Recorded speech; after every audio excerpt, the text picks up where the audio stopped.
I was standing out in front of our tent, and suddenly up the street came this gangle, I guess you'd call them, senior officers, staff, and Eisenhower. And he said, "What's your name, Lieutenant?" I told him. He said, "Where are you from?" And I said, "Michigan." And he said, "Michigan, great fishing in Michigan. I've fished there many times." And he said, "Are you well prepared? Are your men ready to go on this?" And I said, "Yes, sir."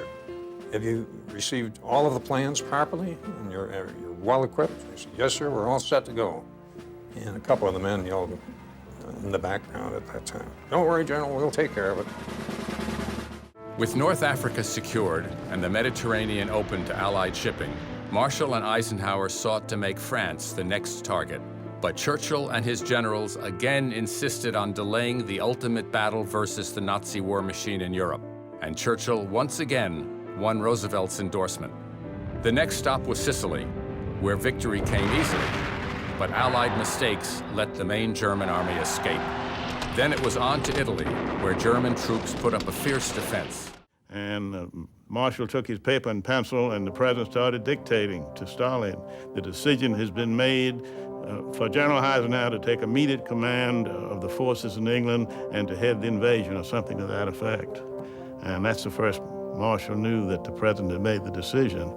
The preparations in England for the D-Day landings began long before Eisenhower and the Allied battlefield generals arrived in London in early 1944. By then, more than 2 million military personnel had flooded into England from the United States, the nations of the British Empire, and even from many Nazi-occupied countries. Intensive training was ongoing throughout the island. Those who worked close to Ike at Supreme Headquarters were impressed with his management of the huge operation. He was a man of presence. He was a man of sincerity. He had that great God-given quality of being fine with a crowd, but very sincere and interested in his exchanges with individuals. And I can assure you that it meant a lot to them and to their mothers who knew about it. Eisenhower was an anticipator. He was a great administrator, not necessarily doing all of that work himself, but he always made sure that the mechanisms and responsibilities were in force to achieve the purpose for which it was all designed. He could be tough, he could be rough, but it was under control.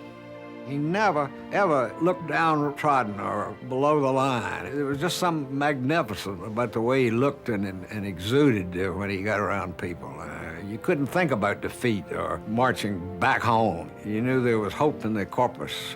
He kept my hope alive all the time, I can tell you that.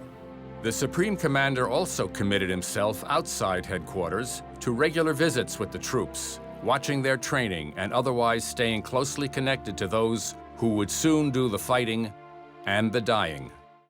More than 50 years later, I'm deeply moved by it, because his voice conveyed this feeling that we were engaged in something very noble, something very worthwhile.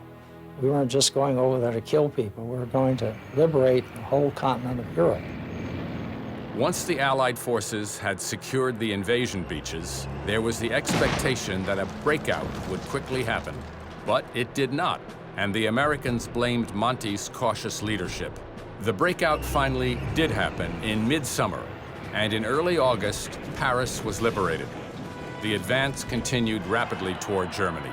There was talk of the war ending by Christmas, but in mid-December, the German army made one last gasp effort to turn the tide of battle. A surprise offensive, at first, overwhelmed the Allies, but it could not be sustained. The Battle of the Bulge ended any hope of the German military stopping the Allies' advance. At the same time, Eisenhower was in a continuing struggle inside the Allied command with Monty, who urged a single thrust to Berlin so the Allies could claim the German capital before the Soviets got there. Eisenhower's view was to confront the remaining German forces on a broad front and completely destroy them. Field Marshal Montgomery fed that feeling with his vociferous support of a single thrust across the Rhine that he would lead, going right into the heart of Berlin. General Eisenhower had a different strategy. He wanted to close on the Rhine, as he expressed it, in a much broader basis. Monty was persistent. He would never give up nagging Ike about this proposal of his that American forces should be put under his command and that there should be a single powerful thrust right into the heart of Germany to Berlin. He would not accept the political situation, which made that utterly impossible, that there should be a British general commanding the great American armies in the final move of the war. It just wasn't on, but Monty couldn't see that. And he kept on nagging Ike, and finally Ike exploded.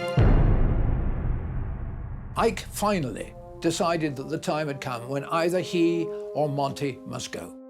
Ultimately, Monty capitulated, and Eisenhower's plan was implemented.